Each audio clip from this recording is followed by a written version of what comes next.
First of all, I mean, there's so many people to thank. We could stand here all day and thank so many people, but Sean is someone that doesn't like to take a whole lot of credit for orchestrating these events, and On Angel's Wings, in partnership with Hope for Hallie, has done extraordinary things thus far in just a short time that they've been together. And I'm grateful to be a part of this. I know I speak on behalf of everybody when I say that, Sean. You need to take a little bit more credit than you do.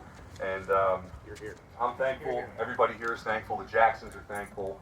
So we appreciate you. So On Angel's Wings, thanks for adopting a guy that doesn't know much about cars. I appreciate you. Thank you so much. To Chief and the Brookhaven Police, thank you so much for your support and allowing us to have this opportunity today. You're all amazing, and we look forward to continued partnership with you throughout the years. Thank you so much.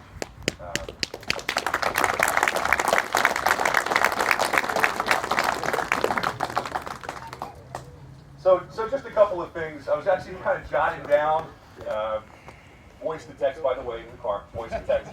At stop signs and red lights on the way, I wanted to kind of prepare a few things at least.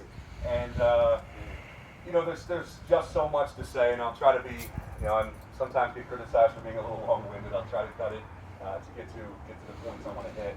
But essentially, I want to tell you, somewhat vaguely, but also directly at the same time, ironically enough, what's been happening in my own classroom. I'm lucky enough, I've been in Strathaven for 21 years, teaching for 23, and not sure what it is, but I've been lucky enough to have some kids confide in me and trust me and share their stories about their lives, their hardships, and many other things as well.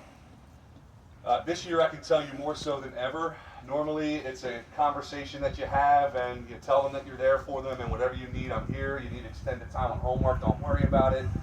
I've been making more trips to the guidance counselor's office with students and to the crisis counselors than I have in all of my years, which tells us that our work is just beginning. Our work has just started. And I think ultimately we got to make sure that we take a look at not just the young people, but all the people that struggle, especially in silence, trying to erase the stigma around mental health and suicide, and making sure that we speak up and be allies for people who feel like that they can't help and defend themselves. I think that's ultimately what this charge is all about. And I wanted to share with you quickly a story that some of you may have heard. It was this cliched, kind of old myth that some people thought was just a cool story. I recently found out the story is actually true, so I'll share it with you quickly. One day an old man was walking along a beach that was littered with thousands of starfish that had been washed ashore by high tide. As he walked and came upon a young boy who was eagerly throwing the starfish back in the ocean one by one, puzzled, the man looked at the boy and asked what he was doing. Without looking up from his task, the boy simply replied, "I'm saving these starfish, sir." The old man chuckled aloud. "Son, there are thousands of starfish and only one of you. What difference can you make?" The boy picked up the starfish, gently tossed it into the water, and turned to the man and said, "I made a difference for that one." So what does that story really mean? What that means is that asking people to change the world. I was lucky enough a few times at Strathaven to deliver commencement addresses. And in one of my last ones, I talked about changing the world. What does that actually mean, changing the world? That's a charge that's too heavy to ask people, especially young people. Go out and change the world. We say that to them reflexively all the time. Go change the world. Go out and change the world. Changing the world really means changing the orbit of your own existence, the people that are around us. And this right now, this is the orbit of our existence. And we have the opportunity to make real change. And then there's that pay it forward theory. You change one person, you save that one starfish, you save that one kid. And then it just moves forward and forward and forward. And that's how real action takes place. There's a second piece to that story. So that story came out of Germany. And there was a bunch of people on the beach that day that witnessed this. Some people started helping, a couple people had thrown it back in with the kids, the starfish, great. And more people showed up. Somebody from their city council showed up as well, and it became this incredible charge to move forward to do this thing on the beach every single year to save these starfish. all throughout Europe, and it took place in the U.S. as well. There is now this opportunity all throughout the world in saving starfish. So what does that mean, saving starfish? It's not something we think about on a daily basis, but the metaphor is really important. And that metaphor is that we have these quote-unquote starfish all around us, these people who need us.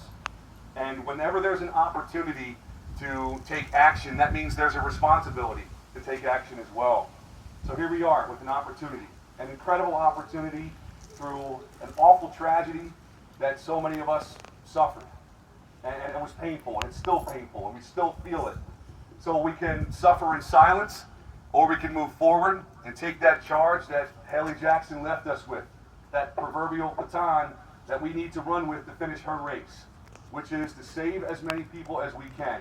And I believe, and Sean and I have talked about this, that we've done that. That people have openly shared their stories. I had a buddy who came here for the car show, and he knew nothing about resources.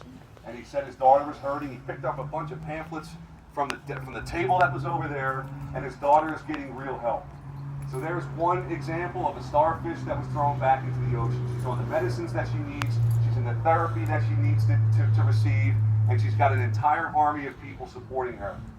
How many times has that happened so far in the last how many months since this organization has been started? So continue the charge, continue the fight. And lastly, I want to talk about legacy. Talking about changing the orbit of your own existence, that legacy can be lasting. And each and every one of us in here, whether or not we want to admit it, we want to have a legacy. We want to be remembered long after we are gone.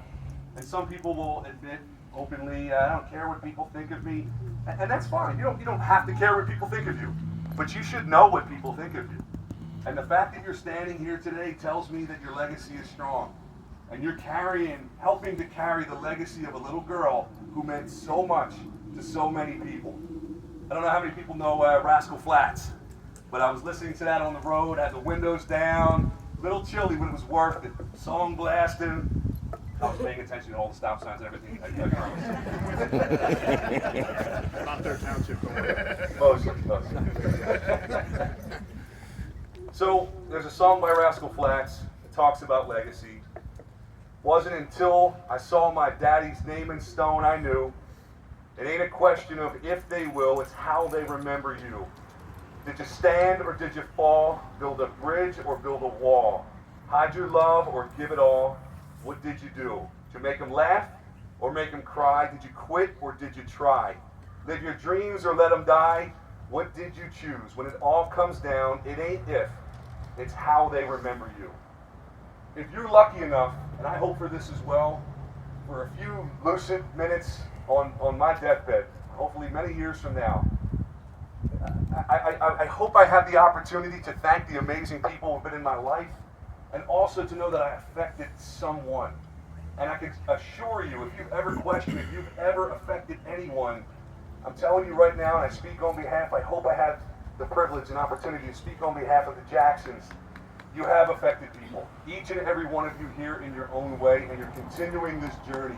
You're amazing. The fight continues. It won't ever stop.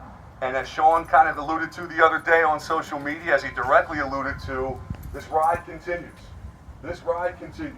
And I'm on board for as long as you'll have me. And I know I speak again on behalf of everybody here. Let's continue this fight. Let's erase this stigma, and let's defend those who feel like they have no one in their corners. Thanks you all.